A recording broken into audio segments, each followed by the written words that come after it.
Ganjing world, a brighter way of life. NTD Newsroom, I'm Don Ma. President Trump sounding the alarm on India, slamming the country for raking in profits from Russian oil while turning a blind eye to the war in Ukraine. Now he's vowing massive new tariffs, and the European Union holds off on retaliatory tariffs on American goods. The pause follows a deal with President Trump. Democratic state lawmakers in Texas have fled the state to try to prevent a vote on redrawing congressional maps. They face fines or possible arrests. Foreigners may soon be required to post a $15,000 bond to enter the U.S. How the move may prevent visa overstays. Thousands of workers at 3 Boeing manufacturing plants went on strike overnight. More about the contract dispute and what's behind the walkout. President Trump says he deployed nuclear submarines to the Russian region, the move that sparked Trump's response.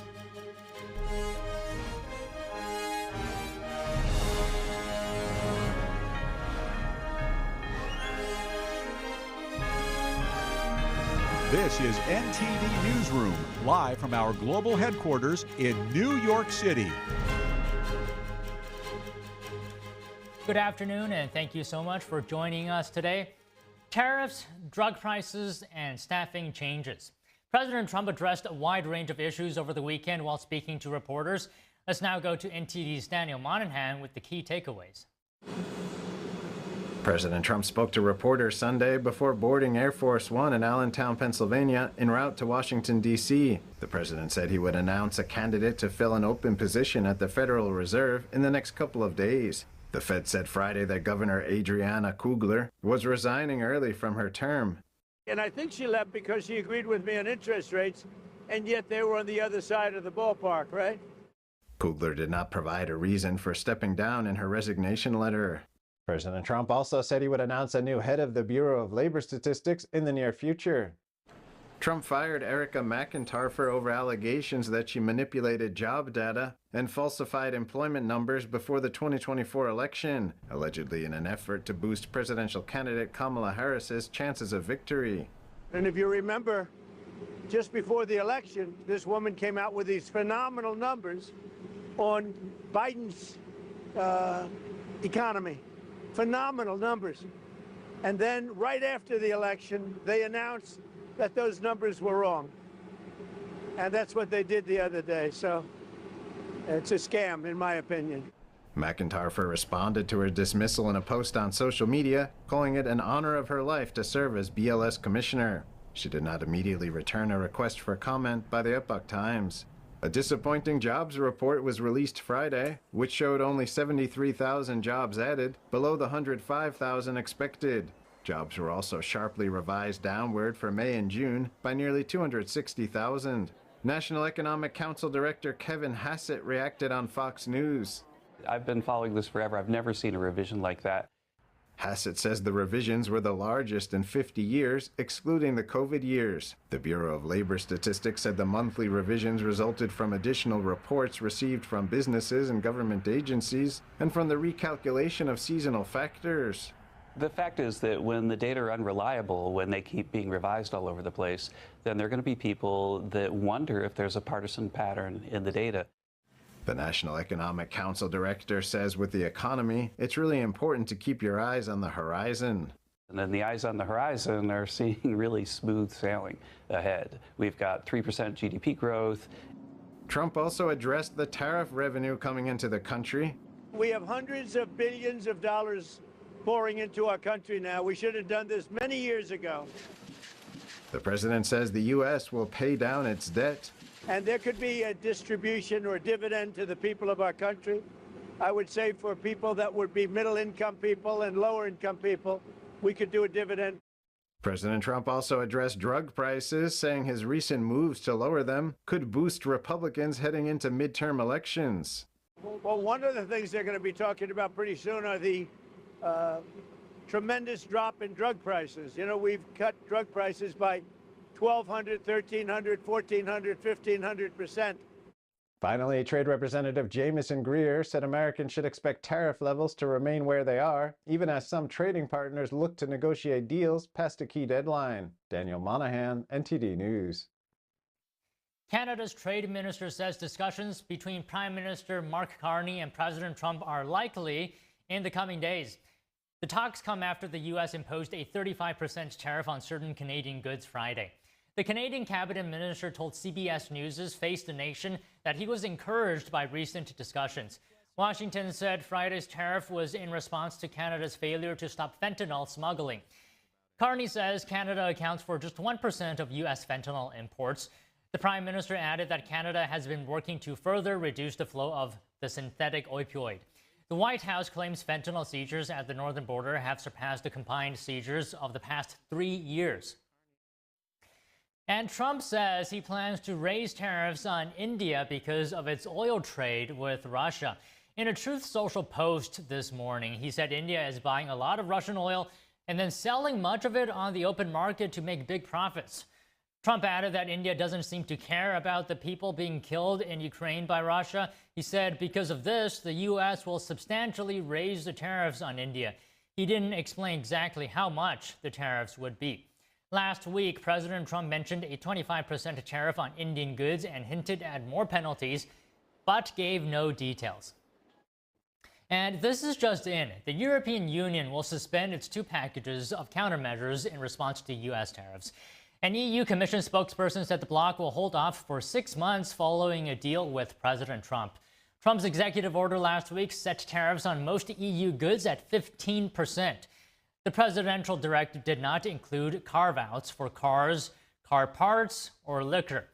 EU officials have said they expect more executive orders to follow soon. The 27-nation bloc has planned 2 separate retaliatory tariffs on U.S. goods. One package is in response to U.S. steel and aluminum duties. The second round of tariffs is intended to counter Trump's baseline car tariffs. Democratic state lawmakers in Texas fled the state on Sunday to prevent a vote on redrawing congressional maps. Governor Greg Abbott warns he will seek to remove them from office if they don't return by today. NTD's Melina Weisskopf has the story. Democratic state lawmakers from Texas are now staying in Illinois after fleeing the state.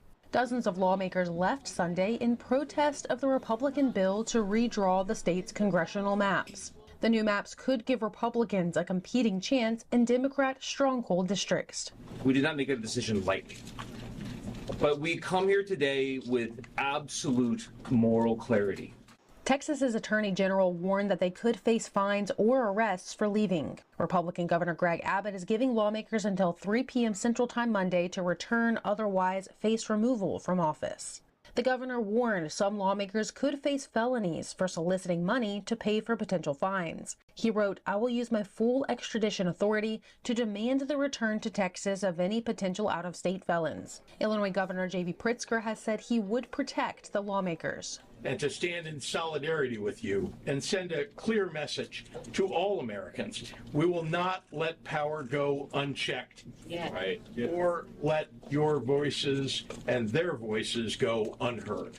Lawmakers can't pass bills in the 150-member Texas House without at least 2/3 of them present. The Texas House Speaker said he still plans to meet as scheduled today, and if members aren't present, he says all options will be on the table. Reporting from Washington, D.C., Melina Weisskopf, NTD News. The State Department may soon require foreigners to pay a bond of up to $15,000 to enter the U.S. It will mainly target countries with high visa overstay rates. The rule also applies to those from countries where screening and vetting information is found to be deficient, and also to foreign citizens without proof of residency. The year-long test program is set to take effect in 2 weeks. That's also when they'll announce the countries that the rule will apply to. The bonds could be anywhere from $5,000 to $15,000. That money would be refunded to the foreign traveler as long as they don't overstay their visa. This is the first time visa bonds will be implemented in the United States. The first Trump administration floated the idea of launching a similar program back in 2020, but it was not implemented due to travel disruptions from the COVID pandemic. Boeing is dealing with another strike. 3,200 hourly machinists walked off their aerospace jobs in the St. Louis, Missouri area, members of the International Association of Machinists voted to authorize a strike at 3 defense plants beginning at 12 a.m. this morning. They want better wages and work schedules. Our membership spoke loud and clear today that they're not happy with Boeing's latest proposal. Their last, best, and final offer, it did meet the membership's expectation. It's the second strike in less than a year for Boeing and the latest blow to the company. The airplane maker has had 6 years of serious financial losses and setbacks to many areas of its businesses, including the defense and space unit affected by this strike. Boeing CEO Kelly Ortberg said the company's earnings call last week that he believes the company will be able to weather the costs of the strike. He suggested this walkout could cost the company far less than last year's strike of 33,000 commercial plane unit workers. Shares of Boeing slipped less than 1% before the opening bell today. And here with us now to look at the potential impacts of Boeing workers' strike on the airline industry is Tim Doscher, Executive Director of Unleash Prosperity. So good afternoon to you, Tim. So just a refresher, 3,200 workers at 3 facilities in the Midwest have walked off the job, and this is over a contract dispute. So my question to you is, what impact could we see to the airline industry and perhaps the overall U.S. economy? Well, look, I mean, it's always a big thing when workers go on strike. I mean, as a son of the city of Detroit, strikes are a very, common thing. And you hear about it. You're in school and your friend's dad is on strike currently at the plant, where I'm from. And that's a very common thing. And the strikes work, they say, you need us. And you better come back to the table and get to it. And that's the interesting thing with union negotiations right now. When you're at an impasse, you walk away from the table with the hopes that you get attention for the person that you're negotiating with, that you can get the deal that you want. So we'll see that play out. The interesting part of this, though, is that they're making U.S. defense equipment. They're making our defense vehicles, our planes. And so we're going to see if the federal government takes a stand to step in here and say, look, you guys need to get a deal and get back to work, because this is our national security that's at stake. So we will see how that plays out. We would like to think that, the government won't get involved in a private company, but it's a different thing when you're dealing with national security. So we will see how the Trump administration moves forward with this. Yeah, Tim, I mean, that's a really good point to raise. Because, as you mentioned, defense equipment, right? The facilities make the F-15 Eagle and F/A-18 Hornet. Do you think this could potentially have an impact to national security? That is, if this strike is prolonged. Well, it's an interesting question. So I wanted to look at the numbers before we talked about it. So Boeing has about 150,000 people working for them in the United States alone. So this is 3,200 people. I'm not saying that that's, not a significant number, 3,200 people, but it is relatively small compared to the total workforce that Boeing does have in the United States of America. So again, I'm not saying that it's not significant, but you do need to take that into perspective when looking at the size. So could it affect? Yes, I do think it could affect, but I also think that that as negotiations go, I do think that these things do get worked out at the table when you come back from the impasse, and I think that will happen. And I think that the government is confident that it will happen and get worked out. And I just want to follow up on a point you mentioned earlier, that strikes do work. So in extension, would you say that in the end, are you feeling that more than likely that the workers will get what they want? Well, we're gonna have to see how it plays out. I mean, you go big. I mean, it's the art of the deal. You go big, and then you got to settle somewhere in the middle, and I think that that's what we are now. But again, I want to make this point here. We're not just dealing with automakers here. We're dealing with people making our national security things, and I think that's a bargaining chip that the other side has to play in these negotiations, saying you're not just bargaining for yourselves, you're bargaining against the United States of American citizens. And so that is a very, very important role that the other side of the negotiation has to play in this role. And so I certainly hope it doesn't affect it. I don't think that it will. Again, I think that these deals do get worked out in the end. But again, I think it's important for people to realize the unions are bargaining with the United States of America citizens at this point. So in addition to the strike, I mean, the mid-air blowout, that was a few years ago, and this is it's been a tough couple of years for Boeing. Yeah, I mean, I was just going to ask you, is this going to further impact its reputation? Well, we'll see. I mean, the stock at this point, it has gone down over the past couple days. It's leveled off right now today. So I do think that people are seeing that there will be headway made on a deal here. But yeah, it will affect Boeing going forward. They have been down. But I will say this. There is something to be said with the fact that President Trump has been negotiating deals abroad that other countries will be buying aircraft made by Boeing. It won't just be us buying Airbus from France or other companies from Canada. They will be buying more from Boeing, and we do need Boeing to fulfill those orders. They are an American company, and they do provide a lot of airline throughout the world. So they are still a great company. They are still very necessary in the airline spectrum. So we will have that to play with. So I don't see them, faltering or going out of business or anything like, folding up shop for that, because they are extremely, extremely important to the airline industry. Right. I mean, that's another great point to raise, because we can't talk about this in a vacuum, right? Boeing has competitors. You mentioned Airbus. I'm just wondering, competitors, are they going to try to capitalize? Oh, absolutely, they are 100%. And that's going to be, hey, while this is going on, look, Embraer, I think they're a German company. They're going to be making a play in this, and that's competition. That's a good thing. You want to get your labor all figured out so you can be a reliable producer of aircraft. And that's what the Air Force currently is looking at right now. They're saying, we think it's going to be fine, but, to make good on the delivery dates in which they promise to make. And so that is a huge part of this equation here, is making sure that your labor force is happy, is content, and is working toward those deadlines that you made promises on. So again, we will see what it is, but I also think that again, this is 3,200 employees out of 150,000. I think that we are going to see that deal.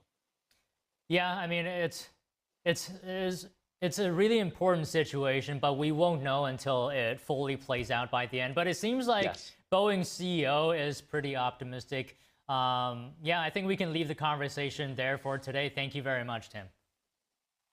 Have a great day. Next, the federal government will soon stop sending out paper checks for federal payments.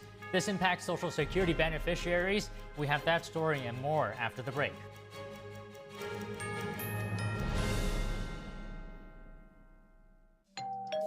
Hi, I'm Ty Pennington, here for Choice Home Warranty. They protect my home from expensive repairs, and they can do the same for you. No matter if it's your refrigerator, plumbing, or more than 20 other home systems and appliances, Choice Home Warranty has saved millions of homeowners a whole lot of money.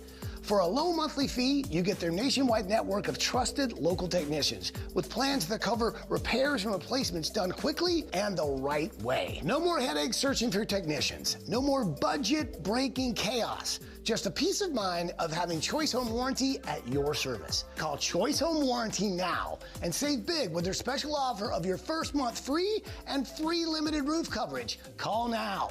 Call Choice Home Warranty for your free personalized quote and to get your first month free. Call in the next 5 minutes, and as our special offer, you'll receive free limited roof coverage. Call now to lock in your rate and save big. Call 800-210-6422. 800-210-6422. You are not hidden. There's never been a moment you were forgotten. You are not hopeless. Though you have been broken, your innocence stolen. I hear your SOS, your SOS.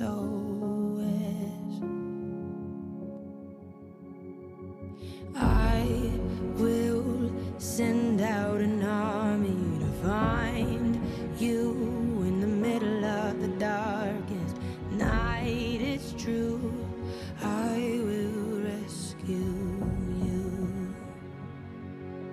On streets across America, young people are homeless, abused, in danger. Covenant House is helping young people with nowhere else to turn. But the need is overwhelming. Please call or go online now with your gift of $19 a month. You'll help provide hot meals, safe shelter, medical care, and love to more than 2,000 young people who sleep at a Covenant House every night. Homeless young people are afraid and alone. Your monthly donation right now will show them they are loved and safe. I have no words to express how Covenant House changed my life. Call or go online now and give just $19 a month. We'll send you this comforting blanket as a reminder of the difference you're making in a young person's life.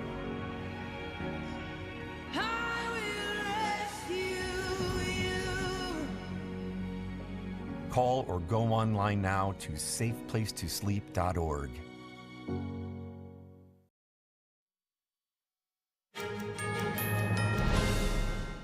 A train connecting New York City and New Jersey caught fire today.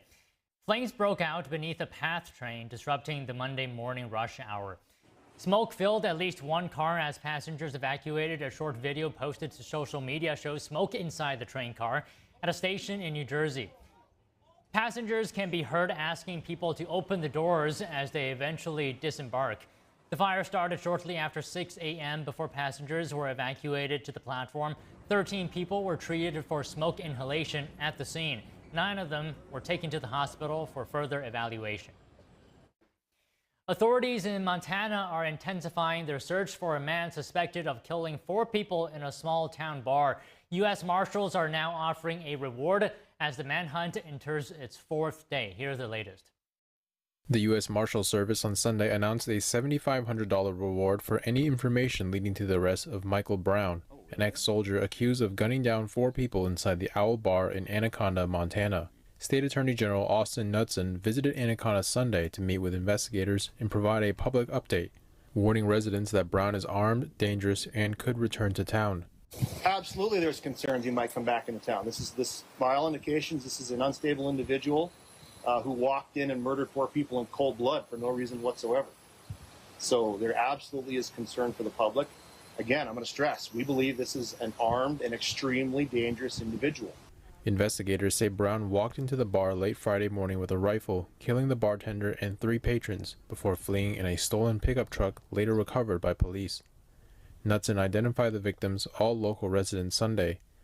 They include 59-year-old Daniel Edwin Bailey, 64-year-old Nancy Loretta Kelly, 70-year-old David Allen Leach, and 74-year-old Tony Wayne Palm. I want to offer our deepest and sincere condolences to the community of Anaconda, to the family and friends of these victims. This is just absolutely horrific. Security camera images show Brown at a different location after leaving the bar, barefoot, wearing only black underwear and with visible scrapes on his chest and neck. Officials believe he got rid of his clothes and may still be carrying the murder weapon. Knudsen said authorities are still looking for a motive, but that Brown lived near the bar and likely knew all 4 victims. The search now spans the mountains west of Anaconda, with around 250 officers, helicopters, and drones combing the Beaverhead Deer Lodge National Forest. Authorities are urging anyone with information to call 911 or the U.S. Marshals tip line at 1-877-WANTED-2. The race for South Carolina governor has a new contender. Congresswoman Nancy Mace launched her bid for the position early today. Mace joins a crowded Republican primary field to succeed Governor Henry McMaster. We will be courageous. We will be resilient. When she sets her sight on something, she's tough. And we will be prepared to take on the challenges of this historic moment. Mace is currently serving her 3rd term in Congress. Last year, she introduced a resolution to ban men from using the women's restrooms at the Capitol. The Congresswoman has also been critical of social media censorship during the COVID pandemic. Mace joins State Attorney General Alan Wilson, Congressman Ralph Norman, and others in the race. And over to the U.S. Senate race in Georgia, former University of Tennessee football coach Derek Dooley today announced his bid in the race against Democratic incumbent Jon Ossoff. Julie is backed by Governor Brian Kemp and has been teasing a bid since June. He joins a GOP field that includes Congressman Buddy Carter and Mike Collins, as well as activist Reagan Box. Georgia Republicans are looking to topple Ossoff, considered the Senate's most vulnerable Democratic incumbent seeking re-election. Kemp and President Trump met and said they would try to agree on a preferred candidate. Anyone backed by both would be seen as the Republican frontrunner. The U.S. government will soon stop sending out paper checks for federal payments. This impacts Social Security beneficiaries. It's part of an effort to fully modernize federal payments, save money, and as well as fighting financial fraud. More than 500,000 recipients, less than 1%, need to choose another way to receive their Social Security benefits. Either direct deposit or a prepaid debit card known as Direct Express. It starts on September 30th. If you still need a paper check, you can request a waiver. Some exceptions will be made, such as if you're 90 or older, have a mental impairment, or live in too remote of a location. You can apply for a waiver at the website godirect.gov. Tesla's board has awarded CEO Elon Musk a pay package worth about $29 million. Musk is not paid a cash salary or bonus for his work as head of the electric vehicle maker. Instead, Musk makes his money through stock options that allow him to purchase Tesla shares for a fraction of their market price. Musk is Tesla's largest individual shareholder, owning about 13% of the company. In a letter to shareholders today, Tesla said it's been 8 years since Musk has received what it says a meaningful compensation. The letter also notes legal efforts to continue to reinstate his 2018 compensation package.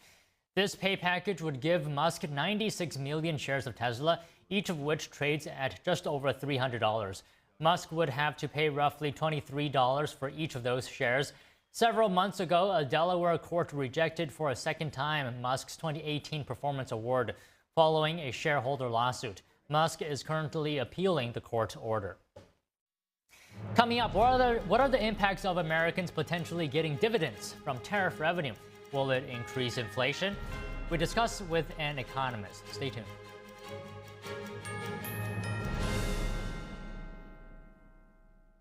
I was a quarterback at Hardaway High School, college first-round draft pick, on and off the field. We were taught to not show any signs of weakness. During the football season, I would stop eating. But I didn't know I was depressed.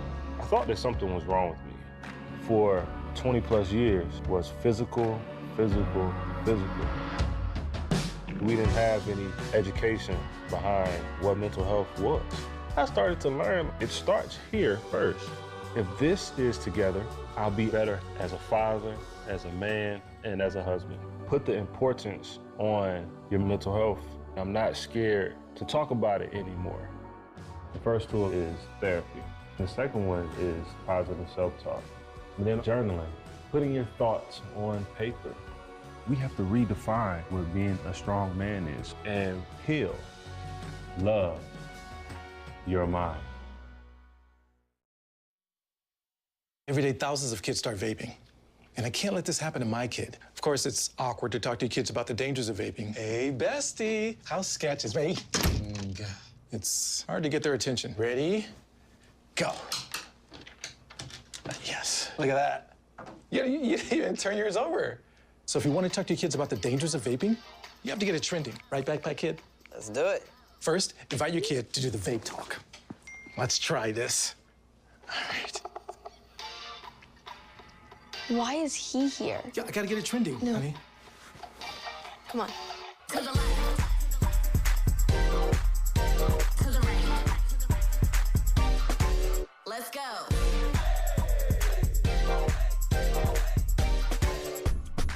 Oh, honey, can we talk? Yeah, what's up?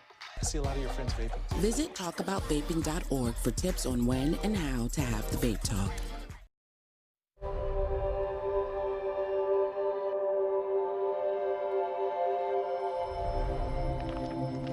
My 15-year-old son, Ethan, and I had a fun and relaxing morning. We returned home, and Ethan walked to his best friend's house an hour later. I heard the ambulance scream by the street, carrying my beautiful boy. Ethan was shot in the head in his best friend's house with an unsecured gun. He had zero chance of survival. The father, the gun owner, he stored his 3 guns and bullets in a shoebox. How do you feel? That has to be the most horrific experience that a human could ever have. David, would you give any advice? First thing you do is not keep your ammunition with your weapons, and that your weapons need to be locked at all times.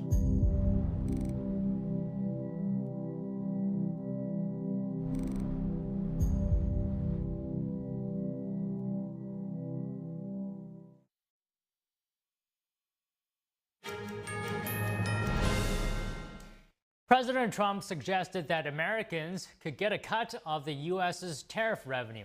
Joining us now to discuss is Daniel Lacalle, chief economist at Tresses and author of the book Freedom or Equality. Daniel, always great to see you. So what are your thoughts, on hearing that some Americans could get dividends, your initial reactions? Well, obviously it makes sense if the public accounts are in order. I think that the most pressing issue right now is the extraordinary level of the government deficit. No? And the Trump administration is taking action to reduce the deficit, to reduce government spending, to make the public accounts more sustainable, and that's the first element that needs to be addressed. Once that is addressed, and once we have, according to the latest estimates, we're talking about $7 trillion of tariff revenues throughout the next 10 years. Then we can certainly discuss about the options of reducing the tax burden and obviously giving back part to the American consumer. It obviously makes sense. But certainly it's first eliminating, well, not eliminating, it's basically bringing the deficit to a sustainable level, bringing debt down, reducing government spending, and then giving back part to citizens. Okay, do you see tariffs as a stable source of government revenue generation? Well, it's interesting that you asked this question, because in the heated debate about tariffs, I read the other day that the European Union collected more than 28 billion euro of tariffs in the last 3 months. No? And that the European Union considers this as a key element of maintaining the fiscal stability of the union. No? So of course it is. It's like any other source of revenue for the government. But I think that what we need to understand is that tariffs have been implemented in order to provide a better environment for trade, and that it's going to be the combination not only of tariff revenues, but higher exports and lower imports. All of those things are beneficial for the U.S. economy. Okay, let's say the first priority is taking care of, as you mentioned earlier, reducing the federal deficit of national debt, and then reducing federal spending, and then we still have money left over with these tariffs, revenue from the tariffs, and we give them to consumers. Let me ask you this question. So American importers pay for these tariffs, right? And then the revenue is given to someone else. Does this look like wealth redistribution? Not really. American importers don't pay for the tariffs. We have seen so far, and it's now pretty evident in the inflation figures, that it's mostly the exporters and throughout the supply chain, the different elements that have overcapacity that pay for the tariffs. If there's any evidence actually of what importers are doing, is that most large importers from Whole Foods to Costco to Walmart, etc., they're actually not paying for the tariff. The second is that obviously tariffs are an element of government fiscal planning. So if the government wants to provide a certain element of relief to certain brackets of the fiscal side, that's obviously their prerogative, and they can use those revenues the same way that they can use, for example, the revenues from royalties from oil extraction or royalties from natural gas extraction. Royalties from oil extraction are paid by the exploration and production companies, and those royalties are used then to provide for services or any other type of benefit for the U.S. citizens. So obviously it is part of fiscal planning like any other. Okay, can you elaborate on what you said at this one point that exporters pay these tariffs? So if I'm a company in China and I'm exporting to the United States, I have to pay the United States to send my product to the U.S. Exactly. What we have seen, and there's 29 billion in July of revenues collected from tariffs, is that they're paid by the exporters. Furthermore, think about this. A lot of people say that tariffs cause inflation and that tariffs increase prices. But that makes absolutely no sense. Costs do not dictate final prices. The imputation principle coming from Karl Menger, as is a very well-known principle in economics, shows that costs don't drive final prices. It's final prices what drives costs. And one of the things that we know as well is that tariffs don't create more units of currency in the system. Therefore, they don't cause inflation. So in the debate these days, I hear a lot of times people talking about tariffs from the following principle: exporter, importer. No? Like as if the supply chain was created by two links. But it's not true. It is exporter, distributor, transport, storage, all different elements of the chain. And what's most interesting, and you know this very well because we have discussed it a few times, is that most exporters have overcapacity and working capital challenges. Therefore, for them, it is better to absorb the cost of the tariff in order to sell more and better to the United States, which is the largest and richest economy. That's why inflation and inflation expectations are not rising, because those tariffs are being gradually shared among the parts in which there is more overcapacity in the supply chain. Okay, on the topic of inflation, I had another thought. I remember during the pandemic, right, we saw how the government was sending paychecks to households. Would this be the same thing if the government is sending dividends to households? No, very different. In the pandemic, the government was sending paychecks to households coming from what? From issuing new currency, and i.e. printing money and increasing debt. Okay? This is the opposite.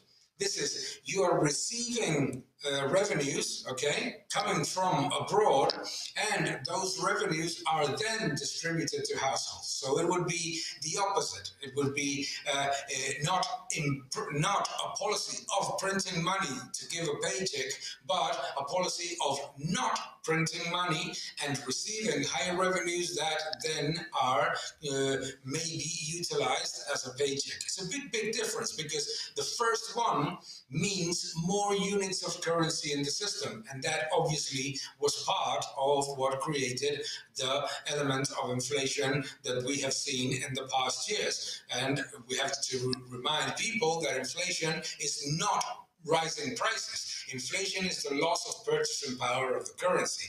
Rising prices is a consequence of inflation, it's not inflation. So with the distribution of part of the revenues coming from tariffs to citizens, you would not be creating new units of currency, you would not be printing money, and certainly not increasing the debt, actually decreasing it. Therefore, it doesn't create inflation. Okay. Here's another question that I have. If the government starts handing out checks to households, and these are funded by tariffs, and these households, they are voters, right? Would that give the U.S. government an incentive to keep tariffs higher, maybe? That's a dangerous, yeah, it can, but it's a dangerous way of looking at it, because if you think about it, this is We all understand that we need to have some taxes, okay, in order for the government and society to function within a state, okay? We all understand that. However, we all understand that very high taxes for a prolonged period of time, even worse, are going to be detrimental for growth and for the economy. Tariffs are a tool to basically level the playing field in the trading of the United States with its partners. Leveling the playing field is one thing. Another completely different thing is going into a protectionist Monroean type of position relative to tariffs, which would have the same negative effect as having very high taxes. We understand that having an attractive level of taxation for companies and for citizens is something that helps provide good services and at the same time is not negative for economic growth. However, if you constantly increase taxes, that would be detrimental. The same with tariffs. If you use tariffs as they have been used as a negotiation tool to level the playing field, that is positive and is also generating higher revenue. But if you go and then just continually increase tariffs, then it does have a negative economic effect. Okay, just one last question, Daniel. You said earlier that there's a big difference between sending paychecks to households, like during the pandemic, and compared to what Trump is suggesting now, giving a cut of the tariff revenue to households. It doesn't increase inflation. Does it stimulate the economy? It may. Obviously, these types of policies, we also have to understand that if you provide a check to households, part of it may be saved, part of it may be spent. The impact obviously is limited, but exists. So obviously, it could create some level of support to economic growth, but it's not something that is likely to be, let's say, prolonged and sustainable. It's a boost, but it's not, it's not a permanent policy. Well, okay, Daniel, it's great to see you again this week. Thank you very much. Thank you very much, Don. Have a good weekend. You too. President Trump says he deployed nuclear submarines to the Russian region, and Special Envoy Steve Witkoff might travel to Moscow and meet with President Vladimir Putin. NTD's international correspondent Arian Pazdar has the Russia update.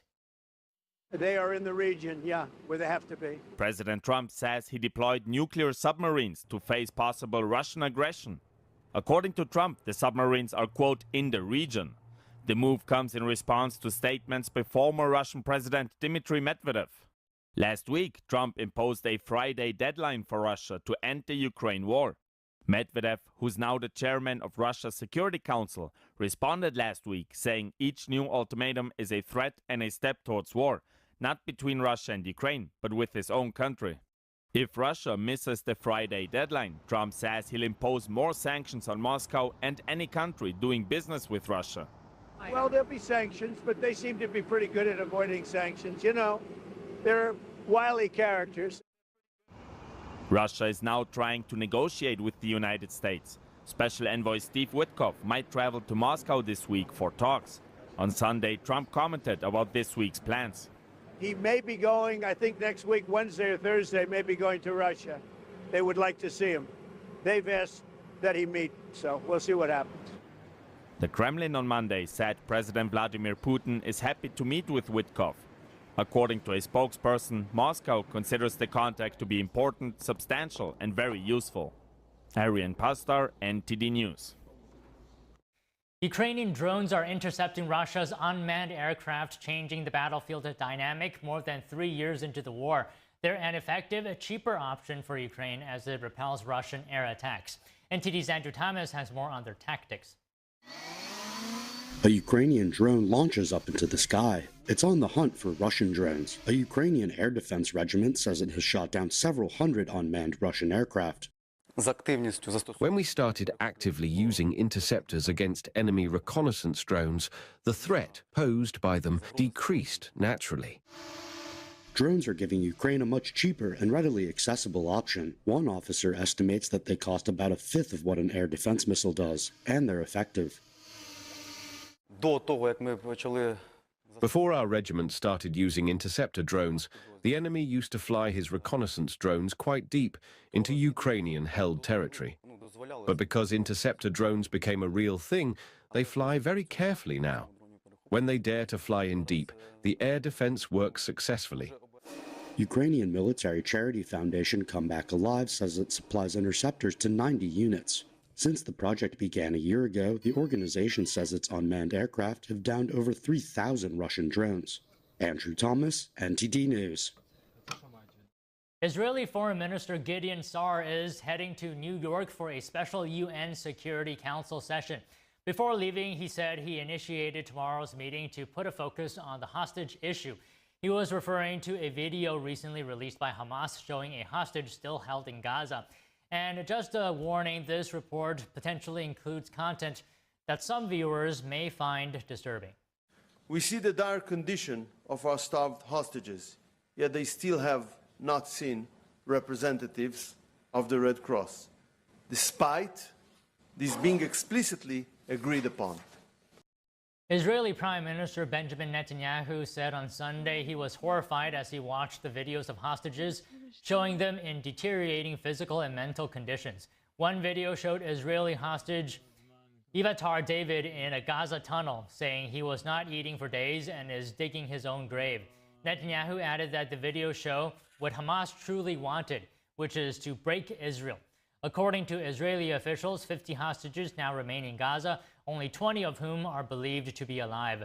Hamas has barred humanitarian organizations from having any kind of access to the hostages, and families have little or no details about their conditions. Coming up, art inspired by Shen Yun, the performing arts company approaching 2 decades bringing traditional tales to stages around the world, despite opposition from a brutal dictatorship. Faith and perseverance in the spotlight. That and more after the break.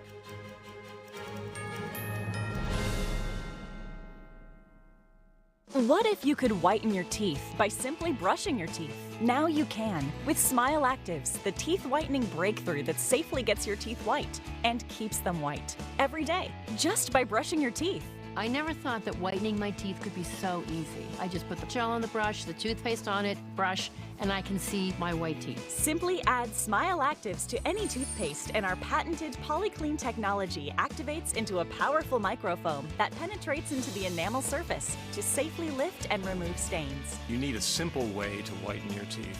Without strips, without trays, without going to the dentist. And it was about time that a product was developed that you would be able to do that with just brushing. And now Smile Actives is even better with new Pro Whitening Gel with 33% greater whitening power, clinically shown to whiten teeth faster, up to 8 shades. 100% of users saw whiter teeth. On food stains, coffee and wine stains, even on veneers, crowns, and dentures. I eat the blueberries, I drink the coffee, and I know that Smile Actives will keep my teeth white every day. If you could use something so easy like Smile Actives to take yellow teeth to white teeth, why wouldn't you? Why spend hundreds of dollars for whitening treatments at the dentist when now you can whiten your teeth with new Smile Actives Pro Whitening Gel every time you brush your teeth? Call or go to smileactives.com and for a limited time get new Pro Whitening Gel for just $24.95. Order in the next 5 minutes and buy one, get one absolutely free for just $24.95. That's 2 for 1 and save 58%. We'll even include free shipping. Get your teeth whiter guaranteed or return it within 60 days for your money back. I smile every day now. The difference is literally night and day. So now I'm always smiling, always choosing, because now my teeth are much whiter. This offer is not available in stores, so call or click now before the special buy one, get one free offer goes away. According to ancient Chinese medicine, purslane is considered a medicinal herb and is used to help lower cholesterol, improve vascular functions, and prevent diabetes. Perilla seeds can nourish the lungs and spleen. It is used to treat asthma and improve pulmonary functions. Puritime green vegetable omega-3 is made from purslane and perilla seeds from Hwangmae Mountain in South Korea. It contains over 90% of omega-3, 6, 7, and 9. the highest concentration possible without chemical additives. The soft gel is made of natural seaweed. It is 100% organic and vegan. Both adults and children can take it with peace of mind. Ancient recipes were passed down from heaven to bring prosperity and longevity. Puritang green vegetable omega-3.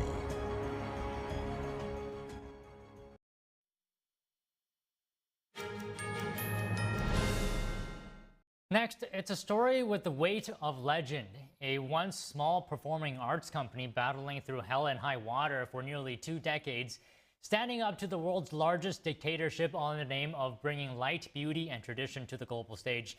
Now, as Shen Yun Performing Arts approaches its 20th anniversary, and as its 8th touring groups prepare for another season on the world stage, we take a look at the spirit of freedom and perseverance that drives them. Over the weekend, just a stone's throw from their New York home base, the new Middletown specialty store gave visitors a glimpse into that story through vivid scenes from the performances. NTD's Victoria White has more. This is one of 16 art pieces inspired by Shen Yun Performing Arts to celebrate the upcoming 20th anniversary of the company. It's a story of freedom, artistry and resilience. And we're here in New Middletown store in upstate New York. Let's take a look. A sweep of the room gives form to the promise of Shen Yun and the art prints it's inspired here tonight. To experience the timeless beauty of divine Chinese culture through art. Each piece, carefully selected, depicts an iconic moment on stage over the past 2 decades, choreographed compositions that hark back to ancient Chinese history and seem to point the way forward to a more just, more loving world. Shen Yun Collections designer Fei Meng says she hopes these art pieces uplift and inspire. We wanted people to be elevated, and we wanted this artwork, elevate and enrich people's personal space. And when people view these Shen Yun inspired artworks, they can immerse themselves into the world and the spirit of Shen Yun. Lawmakers and locals alike said they were moved by the exhibition, both the beauty of the works on display and the performances those works reflect. It's absolutely beautiful. Not only do I appreciate the artwork, but the music. I have always loved and appreciated the music here so much. It just really plays true to my heart. But the artwork is exquisite, and I think that the fact that we can have this here in the city of Middletown and we can welcome everybody and embrace the culture, I think is really wonderful. We're very fortunate. Oh, this is amazing. It's such a breath of fresh air here in Middletown to come and see high level of work in such a beautiful venue. From Middletown to Milan and countless cities in between, Shen Yun's spirit spans the globe, except in China, where the communist regime has never let the lights go on or the curtain rise on a Shen Yun show. Kay Rubicek is the mum of 2 Shen Yun artists. Shen Yun can't perform in China, no, not yet. But one day, I think all the performers really hope that it will, because that's the essence of Chinese culture in Shen Yun. But right now, China is controlled by the Chinese Communist Party. It's a regime that has taken over the nation, and when they're in control, they don't allow anything that is seen to threaten their legitimacy. And Shen Yun shows China before communism, and that scares the Chinese Communist Party very much. They've gone to great lengths to try and stop it, but you see events like this and sold-out theatres throughout the world, and you know Shen Yun's really having a big impact. The communist regime targets faith groups from Christians to Uyghurs to Falun Gong. Also known as Falun Dafa, Falun Gong is a spiritual discipline rooted in ancient Chinese tradition. Its core values: truthfulness, compassion, and tolerance. But in China, any faith not controlled by the state is outlawed. Across decades of evidence, torture, forced labor, even organ harvesting, all used to crush belief and tighten the regime's hold. Yet with faith and perseverance, resilience rises. In the face of pressure at home, Shen Yun was conceived abroad. Falun Gong practitioners who escaped communist China set out to show the world both the shadows and the light hidden behind the red wall. They faced persecution since day one. It started really from the very first day Shen Yun did their first show back in 2006. Chinese diplomats is one clear example. All around the world, in over 40 countries, Chinese diplomats, sometimes the ambassador, him or herself, would pressure the local theater, local mayor, don't have the show, don't put this on, there'll be economic repercussions, political repercussions. So that's one thing. And then there's just outright thuggery, vandalizing Shen Yun's buses. Bomb threats have followed Shen Yun in recent years all over the world. They had to evacuate the Kennedy Center this last tour. And so Beijing does, the Chinese Communist Party does a lot of different things to try and squeeze this company and make sure people don't see or hear their message.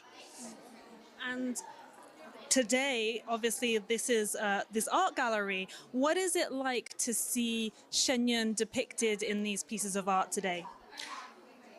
I think it's a victory in my mind. Here you have a company started by Falun Gong practitioners the Chinese regime is trying to silence all over the world, and it's become, I'd say, the fastest growing performing arts company in American history, for sure.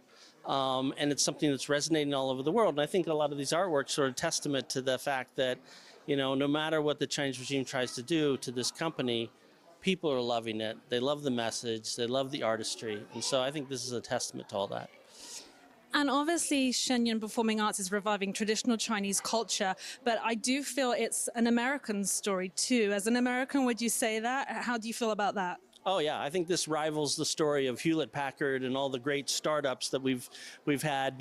Ford Motor Company, where Shen Yun's story is a great American startup story. They literally started with volunteers up in the middle of the mountains, and had a building or two to work out, and they started just with that. And they went through a time where a lot of performing arts companies are folding. They went through COVID. They went through all these things, and they're growing and growing and growing. Eightfold, in fact. They started with one company, then now have 8 companies. So that's, I think, a testament to what people like the Shen Yun artists, who have their faith, who have their work ethic, combined with the freedom and liberty of America, what we can achieve together. Shen Yun's the answer.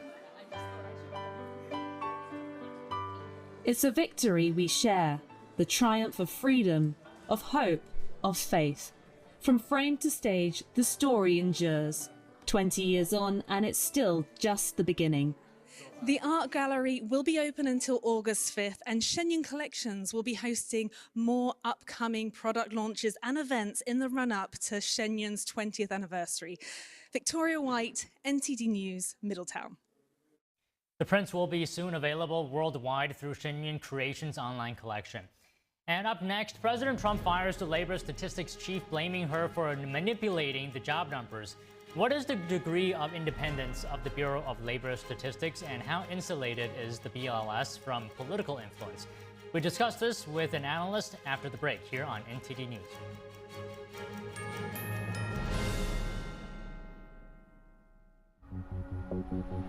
You are not hidden.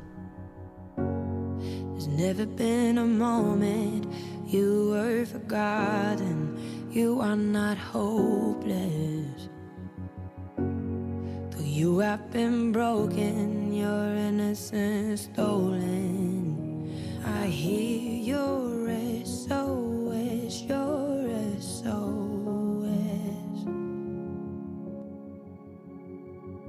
I will send out an army to find you in the middle of the darkest night. It's true, I will rescue you. On streets across America, young people are homeless, abused, in danger. Covenant House is helping young people with nowhere else to turn. But the need is overwhelming. Please call or go online now with your gift of $19 a month. You'll help provide hot meals, safe shelter, medical care, and love to more than 2,000 young people who sleep at a Covenant House every night. Homeless young people are afraid and alone. Your monthly donation right now will show them they are loved and safe. I have no words to express how Covenant House changed my life. Call or go online now and give just $19 a month. We'll send you this comforting blanket as a reminder of the difference you're making in a young person's life.